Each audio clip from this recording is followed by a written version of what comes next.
Shavua Tov and Chodesh Tov. And hopefully we can say Chorif Tov tonight because we're expecting rain overnight. So Be'ezrat Hashem, that'll be good. Okay.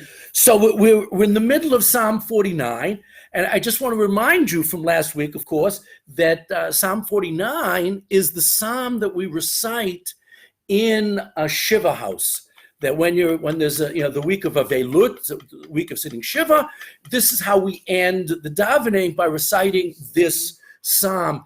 And many places have the minhag that only the Avelim can say the Kaddish after this psalm. Now today in most of our shows, the Yekis don't do this, but in most of our shows, everybody recites every Kaddish. It used to be, and the Yekis still do this, they assign Kaddishim to people. Only one person recites Kaddish at a time. But here with us, everybody's reciting Kaddish that wants to or that has to. But the minhag usually is for Psalm 49, for Tehillim, Perek Mem Tet, that only the Avelim say this particular Kaddish. And we are up to line 13, which is an extremely famous and important pasuk. We'll talk about in a second. But just to remind ourselves of the structure of the poem, the first 5 lines, 5 psukim, are an introduction telling the reader that what is going to be discussed is for everybody. It's a universal message, which is interesting because the previous couple of poems, which were also written by Bnei Korach, are very Jewish-oriented, are very nationalistic, if you will, ethnocentric, perhaps. But this poem its idea is universal. Now, the next 2 sections talk about the folly of humanity, believing that they can somehow escape death. So the first one is talking about wealth, that people think my money can save me. And the section we're in now, this middle section, Yud Bet through Tedvav, is really talking about I can build something or do something that will evade death. The first one is somehow I can buy my way out of death, which of course is foolish. But this one in the ancient world was really believed, that really people believed I could make a monument, a mausoleum. I could make some sort of remembrance to myself, and I could somehow cheat death in this, whatever it was, mausoleum, pyramid, especially in Egypt. A tremendous percentage of their wealth was spent on preserving the pharaoh from death. It's a little bit ludicrous to a certain extent. By the way, in medieval Europe, it was not uncommon for wealthy people to build cathedrals or chapels with very expensive mausoleums inside. Even the most famous church probably in the world, St. Peter's in the Vatican, has in the center of it the mausoleum of the Pope that built it, Julius II, I believe it doesn't make a difference, but it was. But I mean that even into relatively modern times, people thought they can cheat death by a building project, which is really, to us, seems ludicrous. We are very big on the way you get buried is very modest. I mean, we're totally against this idea. Chazal had to prohibit. I'm sorry? Some Rabbanim have kind of big... That's true, but they're still not, but they're usually not... Yeah, but they're usually not fancy. Generally, they might be bigger. Rivka's parents, Aleichem Shalom, are buried in HaMenuchot, and we can always find Kevin, because at the end of their row is Reb Meir Shapiro, the one who started Daf Yomi. It was a big tzaddik and a big Talmid Chacham, and so there's a little building over his, but the tomb is the same, the grave is the same, Okay. And the rabbis prohibited being buried with any wealth. That's tachrichim, the old expression. Tachrichim don't have pockets, we're very big into. You can't take it with you. But you're right. If someone's famous enough, they do. And if you go to Ramat HaNadiv near Zichron, There's a beautiful tomb of the Rothschild family. Okay, it happens, but it's generally not the Jewish way. But we're up to Pasuk Yud Gimel, and Pasuk Yud Gimel, which gets echoed in the last verse, 21, is very, very famous, and it's the line that resonates when you leave the Shiva house, because it's the last line that you say, even though there are two versions of the verse. We'll see. Let's do the first one first. The Adam Bikar Bal Yalin, and a human. Now, there are a lot of different translations for how to deal with this, but I'm going to give what I think is pshat. Bikar, a human with that person's yakar, with their wealth, okay, with the things of importance. Bal Yalin cannot keep it overnight. Now, the word Yalin means to spend the night. In modern Hebrew, a malon is a hotel, okay?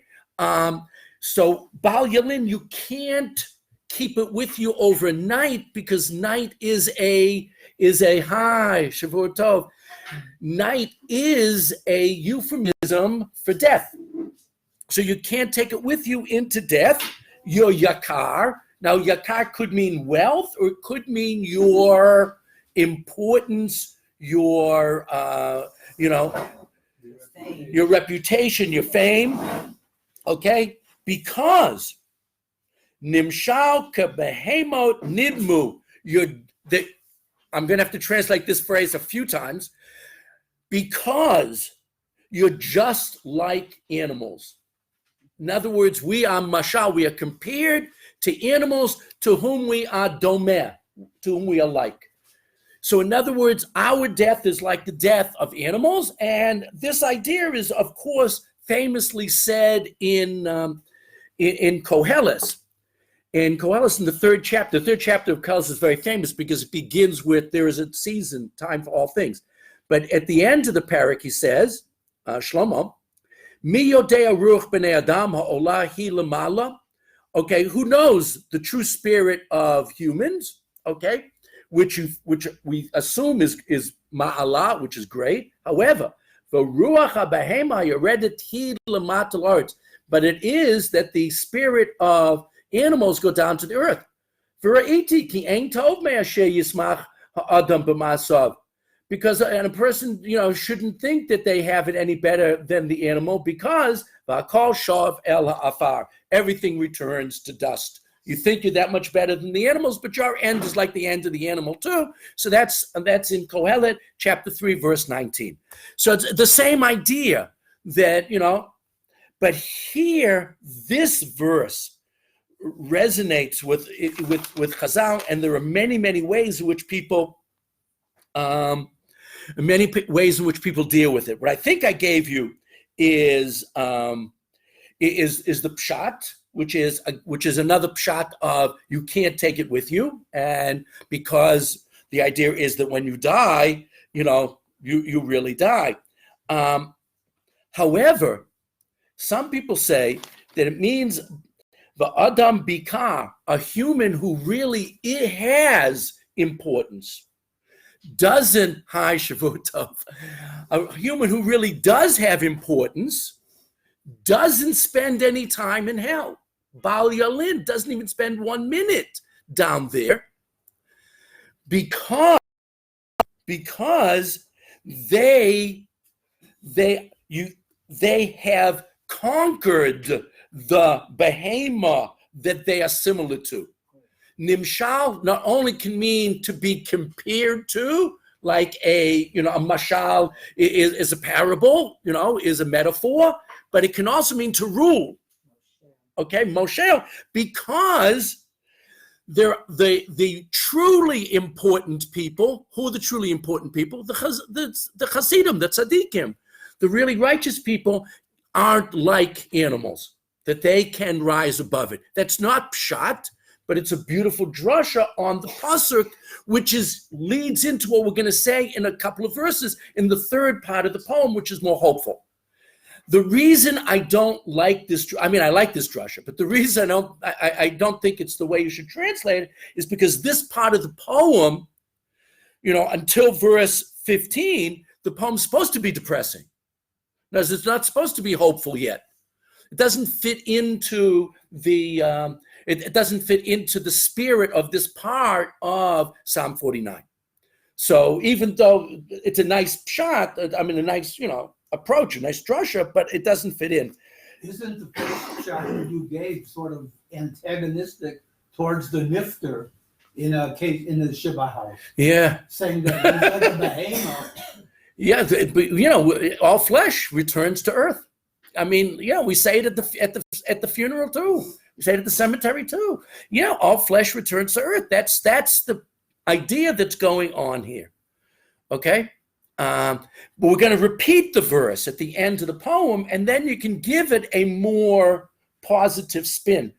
It's interesting. The Sfat Emet, who of course was a Hasidic Rebbe, and he said something that is, again, not pshat, but I think it's very, very beautiful. He says, and he says it in the name of the Reb Simcha Bunim of Peshischa. I have no idea if that's how you pronounce it, but his father was a student of Reb Simcha Bunim. Okay, and then so he knew a lot of things. His grandfather was a student of Reb Simcha Bunim, and his grandfather raised him, so he had a lot of the Torahs of Reb Simcha Bunim. The family name was Shapiro, but then nobody uses it's Pesishcha. So what he says is that the Ikar Koach of a Jew, Ikar Kocham Shel Yisrael, Lechaber Boker ve'erev. Bikar here means Boker. Okay? So the verse, when it says Adam Boker Bal Yalin, okay? So Bikar, don't say it means with his wealth, with Yakar, his wealth. It says, read his Boker, that the Jew is able to combine both morning and evening. What is Boker? Boker hu hameir v'hamuvorer. That the morning is when you have enlightenment. And so the true human, the true Jew, the true scholar, the true chassid, okay, he can take his morning, Bal Yalin, and it doesn't go to sleep. It stays awake. So in other words, we can beat death intellectually. Morning means your ideas, and your ideas can stay through the night, can survive even beyond the grave. And there is eternity in ideas. We're going to return to this concept. The second part of the sentence. So. And he says, again, Nimshal, that you are Moshel the Behemoth. You can beat the animals. He agrees with that other pshat, that you can beat the animals to whom you seem to be likened, but you're really not, because your brain, your ideas can survive. And to a certain extent, there's truth to this. I mean, we the great geniuses of history, whether they were Jewish or Gentile, seem to live on, in their words and their ideas. Quote someone.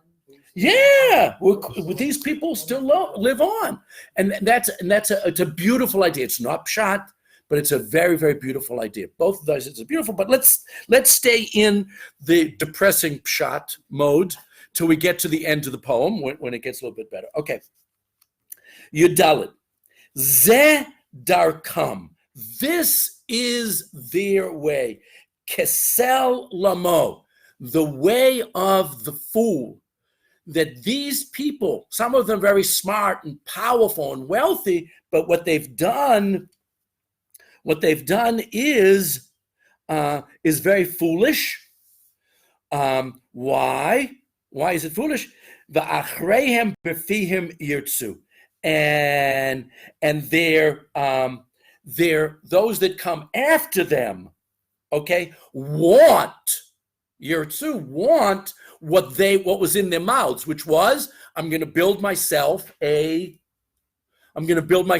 monument, and I'm going to live forever. Last week we referenced that poem by Shelley, Ozymandias, that he built this great monument, but yet when the traveler comes across it in the desert, all that's left is the ruins, and he thinks he can live forever, but it's foolish to think that. And so what's going on in this verse, that's the way of the fools that they follow, and their followers, those that come after them, have the same idea, that they parrot that concept of I can beat death through a building project. Sela means, the opposite. Sela means that's a final note, ending. What's interesting about this, hi, Shavuota, do you have trouble finding us?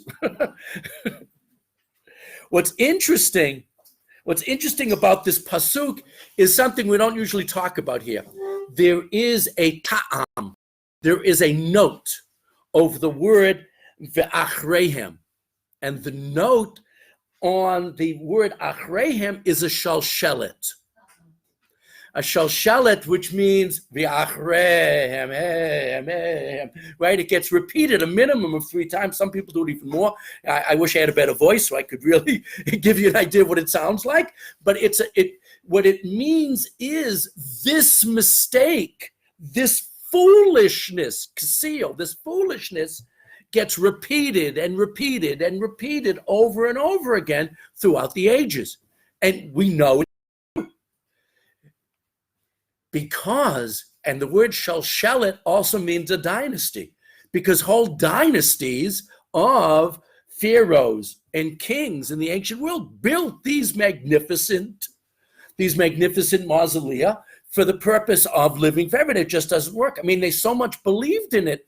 The pharaohs, of course, took it to the biggest extreme. They would kill people so they could be with them in the afterworld to take care of them. They'd kill their servants.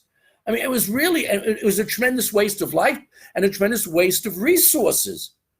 In many countries, they couldn't afford it. They would, all the resources went in, and this is just absolutely ridiculous. And the depressing, sad part of the poem ends in verse Tetvav with Katzon lish'ol shatu, like sheep. Now this again has a certain irony in it, because these people, the rulers, thought of themselves as lions, as predators, right? But in reality, what happens to them is like sheep to Sheol. Now, Sheol is a word that is not Hebrew. It comes from an earlier Canaanite word, and it means a pit. And the Canaanites use that term to mean hell. For us, Sheol means the grave.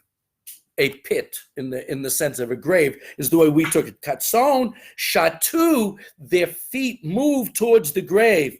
Mavet yir'em, death shepherds them. Death leads them into the grave. In other words, they think that they're in control of the situation, but ultimately it's death itself that brings them down. Now, there is another translation that death is their final destruction. You're aimed from the word ra, but I think since you started the verse with the word son, sheep, I think here you should stick with the flock analogy and say that here it means to shepherd them. So if we were going to write this poem, we wouldn't use sheep. We would use lemmings. Like the analogy of the lemmings that just walk together off the glacier and just together they march to their deaths, as a way of population control in these, in the Antarctic. I think it's only in the Antarctic of the lemmings. I don't think it's in the North Pole, I think it's South Pole. It doesn't make a difference, but it's, people are like lemmings. They just follow the path. And who is the guide on this path? Death itself. V'yirdu bam yisharim, and there, now this is, the pshat is that they are reduced, they are beaten there by the Yesharim. Who are the Yesharim? Could be the Chachamim. In this case, it's the Malachim, the straight ones. The angels beat them down there. Okay? Beat them down there, laboker, until the morning, or towards the morning. Vitzuram levalot sha'ol, and their images, is the way we're supposed to translate this, their images levalot are withered. On Tuesdays in the army, you can take your clothing that has been damaged and exchange it. That is an hour after lunch on Tuesdays in the army, and that's called bly. When I first heard that, I thought it had something to do with Mutiny on the Bounty, but it got explained to me that it's not Captain Bligh. The bly is, for this word levalot, it means to wither or to fall apart. One of the verses that talk about how great it was in the desert says, and their shoes didn't balui, their shoes didn't deteriorate. So these people, their images do deteriorate in Sheol, in their death, which is Zvul Lo, their final resting place, their final home. Zevel can mean dirt, filth, right? But here it means it can mean also a place of dwelling. Hi, Shavuot Tov. Right, Zvul Beit Tefatenu, the dwelling place, okay? The dwelling place. So what happens is, what this means, according to many Meforshim, and this makes a lot of sense to me, if a guy is bad enough, when they're in the grave, they get beaten by the Yesharim, by the angels, by the good guys, until the morning. Now, if you're not so bad and you go to Sheol, what happens when the morning or Geula comes? You get out. Most of us believe, most Jews believe that in Gehenna, that most people can escape. It's a time of payback for your badness in this world. It's a time for retribution, but eventually people succeed in escaping it, right? But however, the guys that are really bad, I'm sorry? It's very difficult. These two lines are very difficult. Oh, yeah. That's why I'm giving in each line just more than one interpretation, Jay. They're very, very difficult. Okay? But what many of the Meforshim say is those people that go down there and get beaten because they're so bad, their image is actually withered away in hell and they never get out. So even though many people who do spend time in Gehenna, according to most commentaries, okay, do get out, it's temporary. These people, even when the boker, the morning comes, the Geula comes, they don't get out. They stay there forever. It becomes their final and permanent resting place. That you can be that bad. And what is it? What is it that makes you so bad? The thought that you can beat death. That's what these two sections, the first section, Vav through Yud Aleph, is talking about beating death through bribery. You can, pay a pidyon, pay a ransom and get out. The Yud Bet through Tet Vav talks about building these mausoleums to beat death. But what we say at the end is those people that really think they can beat death are those who dafka don't beat death. Apply that to road accidents. Maybe I'm trying to think. It's all very relevant to today. Of course, it's relevant today, but you have to help me on the road accidents. There's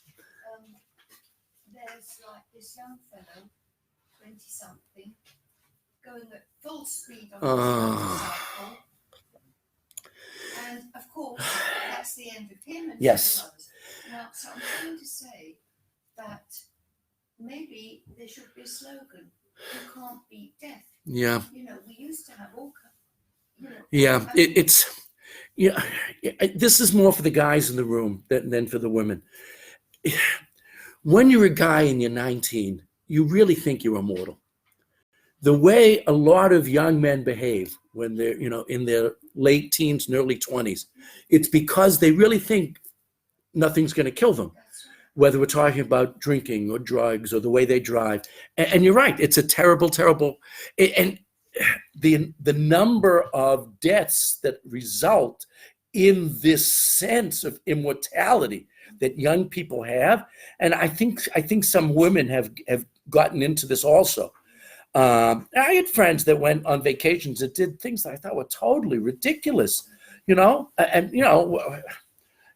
bungee jumping in gorges that are 1,000 feet deep. I mean, because they really think, I'm going to live forever. And nurses have a different term for motorcycles. We call them donor cycles. Oh, What's that? donor cycles. Because you go into it. We once had a family, just the kind of thing, where there were two sons. The oldest son died on the motorcycle. The second son we were waiting for a donor for him. And the parents kept saying, how could we stop him because of what his brother did? So they lost both sons. Oh. But they go into it. You have to, it's the mentality. Yeah, right. There is this sense, especially amongst young men, but we know that, gender lines are being blurred over the last generation. We know that. And so some young women have it also, that there's this sense of, whether it's, I remember guys that used to go, we lived in a suburb north of Boston. Guys used to go to these roads in New Hampshire, on the weekends where there was no traffic, and just to see how fast their cars could go. Okay, that's different. No, that was it wasn't different because guys got hurt badly, cars got destroyed, and people got killed. People got killed. Well, I'm saying, let's make this slogan relevant. Yeah, Okay? yeah. Let's put it out. You can't beat death on the road. I mean, because it's all very well, but nothing's happening here. So until I agree with you very, very much, Bess. I didn't understand at first what you were saying, but what this section, especially Yud Bet through Tet Vav, is saying is the greatest foolishness that humanity exhibits is this concept that one can beat death. The previous section, Vav through Yud Aleph, is talking about, I know I can't beat death, but I can, I can buy my way out. I can ransom my soul in some way. But this paragraph talking about the building of these mausoleums was based upon this idea that people thought they could beat death. And that is perhaps the greatest single foolishness that humanity can have. Yes, Please. What about when people give donations and they create a community centre and their names are on the community centre, but eventually they go, I've met this through. So, beaten death or not? I mean, No. They've done the right thing, and they have beaten death in that they have left a legacy that others can follow, and that's a certain way of beating death. They haven't truly beaten death. We see the same thing. By the way, we find, synagogues here in Eretz Yisrael that, the first time I saw this was the synagogue in Ein Gedi, but I've since seen it in a number of places where, we're talking about from the Roman period, very early Batei Knesset, and there are donations. This floor was donated by, the Schwartz family, and they give the names. And this idea somehow, but that's, I hope these people don't think they're really beating death. I think what they hope is that they're leaving a legacy, and that, remember all the promises given to Avraham Avinu was Ulazarach Acharecha, and to your children after. We do want to leave a legacy. We do want to leave a path for those that come after us to follow. We want to, lead our grandchildren in the path that, that our Bubby and Zadie led. We do want to keep the chain going. And that's a very positive thing. But I don't think that's beating death per se. But it is a way of, beating death in that you and your legacy live on. and paving the way. And all we can do is, the best thing we can do is just be a wonderful guide for our children and grandchildren. That's very, very, very, very positive. Very, very positive. However, at the end of the poem is much, much more upbeat material. It's about time, right? But I mean, we're reading this in the Shiva house. So, I mean, we understand why it's okay. Now Tet Zion is going to, in certain ways, reflect verse 8. So perhaps before I read Tet Zion, let me review verse 8. One of the beautiful things about the psalm is that it's self-referential.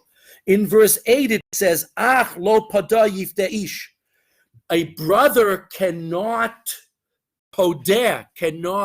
redeem any other man. Okay? Lo yitain lelokim kafro. No one can give to God their kofir. Now, kofir means ransom. Okay? So, okay? But now a verse begins, however, sounding just like verse 8, Elokim yifded nafshi. HaKadosh Baruch Hu can redeem my soul, miyad sha'ol, from out of the pit, Gehenna, however you want to translate it. No man can do it, but Hashem can do it. Hashem can give you a pidyon of death. Ki yikacheni, for he will take me, for Hashem will take me, and I will live forever in another way. Selah is again full stop. Nikuda. That's a very. I made my point. That's Selah means exclamation point. We've been talking about how people can't beat death, but a Kadosh Baruch Hu can help you beat death. So in other words, this is one of the very few places in early Tanakh material talks about the possibility of life after death. It's a very uncommon idea. It's not in Chumash at all. It's not in Nevi'im Rishonim. Later in Nevi'im and then in the Ketuvim, it comes up. But this was written by Bnei Korach, so we're talking about 8th, 9th century, probably 9th century BCE. So this is a very early reference in Jewish writing for this concept of the possibility of being redeemed from death, which means life after death. This is what happened to them. To the sons of Korah. Right, that they felt this way. They felt this way very strongly. And we mentioned this quickly last week, that Korach was one of the wealthiest people in the world. He thought that he could beat death. And of course, he didn't. I mean, his death was very obvious, and his descent into Sheol, the pit, was very obvious to everyone. So Bnei Korach felt this very strongly, that they had a tradition of fighting that sense of wealth can redeem me. Only HaKadosh Baruch Hu can give us that pidyon. Which brings up the question, what is the pidyon? I don't know the answer. I don't know the answer. Some people believe the pidyon from death is, olam haba, this, living as a neshama someplace, that's spiritually separated from us. I think that's the most popular idea historically. But of course, some people believe that the pidyon is reincarnation, which over the last few centuries has become popular. Until the time of the Ramban, no one seemed to like the idea of reincarnation. But from the Ramban on, it's a very popular idea. I think a majority of Dati Jews today believe in reincarnation. With the Mashiach. Oh, yeah, sure. Transmigration. Yeah, transmigration of the soul. What? Metempsychosis. Gilgul neshama. A majority of all Sfardim and all Hasidim. I think you've already got a majority of your Dati Jews already. The fact that Lithuanians aren't so big on it is, because the Rambam was against it. Rabbi Avram ben Rambam wrote that his father didn't believe in it. So there are Jewish scholars that aren't in favor of this concept, but it doesn't make any difference. But I think today it's very popular. So that could be the pidyon. And nobody knows exactly what the pidyon is. But there are debates and different opinions over what is that way of being redeemed from the grave. Okay. And now comes some very sound advice in Pasuk Yud Zayin. Al tira. Now, I'm not sure how to translate. Tira usually means don't be afraid. I'm not sure that's the best translation in this case. Like Jay said a minute ago, this poem is very hard to translate. Al tira ki ya'asher ish. Don't let the fact that other people are getting rich, don't let that idea throw you. Don't be upset. Don't be unnerved by the fact that others are getting wealthy, ki yirbe kavod beito, that they are increasing the glory of their household or their dynasty or their family, however you want to translate by it. Meforshim are open on that. There are many, many translations. Don't let the fact that somebody else has more than you concern you. That shouldn't bother you at all because of verse Yud Chet, which deserves a tremendous question mark at the end of it. Ki lo b'moto yikol hakol, lo yered achrav kivodo. Can he take it with him? Is any of that wealth really going down after him into the grave? Of course not. You can't take it with you. You cannot take it with you. So don't let other people. I'm sorry? Then I ain't going. Right. If I can't take it with me, I'm not going. If I can't take, I remember there was a young woman who this is going back almost 40 years ago, who I taught in Miami Beach, in the high school in Miami Beach, and we're talking about Mashiach, and we're talking about when Mashiach comes, everybody's going to go to Eretz Yisrael, and she said, "I'm not going if I can't take my Beamer." A Beamer is a BMW. Oh, She had just for her sweet 16 party, she got a brand new BMW from her parents, and she says, "I'm not going without my Beamer." And so it's like whenever you say that, I think of that young woman who said, she said it with this enthusiasm. She was really very serious. I ain't going without my Beamer. Where is she today? I have no idea. I'd like to think she made Aliyah. with her Beamer. Whatever. Oshikane or so. Today you see BMWs on the road, But and I said, "Well, all going to Eretz Yisrael," and she said, "Not without my Beamer." Okay. That's the woman at the end of the Pesach Seder, and they sing English, Rabbi Yerushalayim starts crying. I don't want to go. I don't want to go. But this verse, but these two verses are the encouragement that you need, because many people go through life being disappointed that they don't have all of the creature comforts that somebody else does have. And so they have to be told that's not the ultimate reward. It's not all about, the joke, who's the winner, out of men, it's more men than women, who's the winner? The one who has the most toys, right? And toys meaning cars and yachts, and that's not true. So it's very important that after B'nai Korach have told us that there is a way to get a pidyon from the death sentence, but it has nothing to do with wealth. And don't be concerned. Don't let that throw you when you see other people that are just accumulating wealth and seem to be enjoying their lives. That should not concern you at all. Don't let that bother you. Yutet. Ki nafsho b'chayav yivarech. For nafsho, in one's life, b'chayav, in one's life, while he's alive, yivarech. He should be doing what? He should be blessing. V'yoducha ki teitiv loch, and be thankful that HaKadosh Baruch Hu is Tetiv Lach, is giving you good things, that goodness is coming to you. It's not about wealth. It's about living a life that is full of brachot and hoda'ah. And that means by brachot, both the fact that I recognize my blessings from Hashem and the fact that I give brachot to Hashem. I say Baruch Atah Hashem. Both of those ideas are inherent in this pasuk. And the Yoducha, there should be a life of hoda'ah, for gesund, for what you... My mother, Allah Shalom, would say, I'm speaking truth. When someone sneezes, you say something that you should, and it's true. You should live a life of bracha and hoda'ah. That's what it's all about. It's not about accumulating stuff.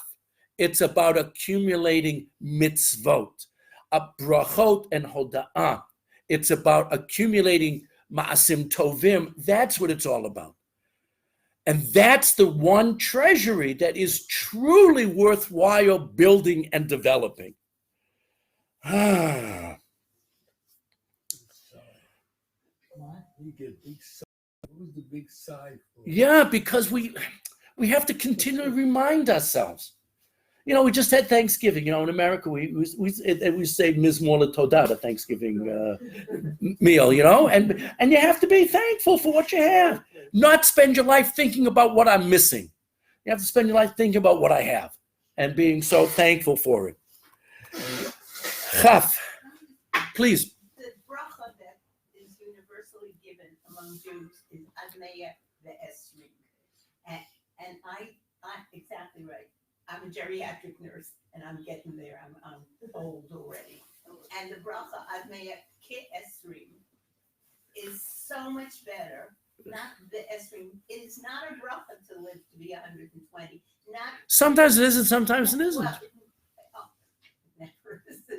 No, in terms of what you're saying here, we should have among Jews at least with this in mind, and we should have something better to wish on people. Yeah, and That's Meya Ke'esrim. Look, When we say it, we yeah, with health. Of course we do that. That's the bracha in full. We just don't go. Yeah, we just don't go through the thing. A woman just, I'm looking for something that's a better bracha because yeah, Meya Ke'esrim, like Sarah Imeinu was wonderful bracha. That we say that she was Meya Ke'esrim. had a baby. Well, Nowadays, you know, yeah, you could do it anyways. No, but she was actually only 90 when she had the baby. But the fact is that we say that she was when she was 127. It was. you understand what I'm saying? I understand very well. We could come up with something that would be But Meya Ke'esrim is a beautiful bracha. That when you're 100, you have the outlook and the enthusiasm and the wits of a 20-year-old. I don't know. Sorry. I would take issue with that. Think back to what you had on your mind when you were. Yeah, better, yeah. On your shidduch. Yeah, better around 35. By 35, I had things more in order, I thought. Okay, so it should be like Shoshila. Okay. Anyways, okay. But no, a woman just died in New York City at 114, and they said she was with it. Hi, Shavua Tov. And she was, they said she was with it till the end. My mom, Aleh Shalom, was just after her 96th birthday, she fell.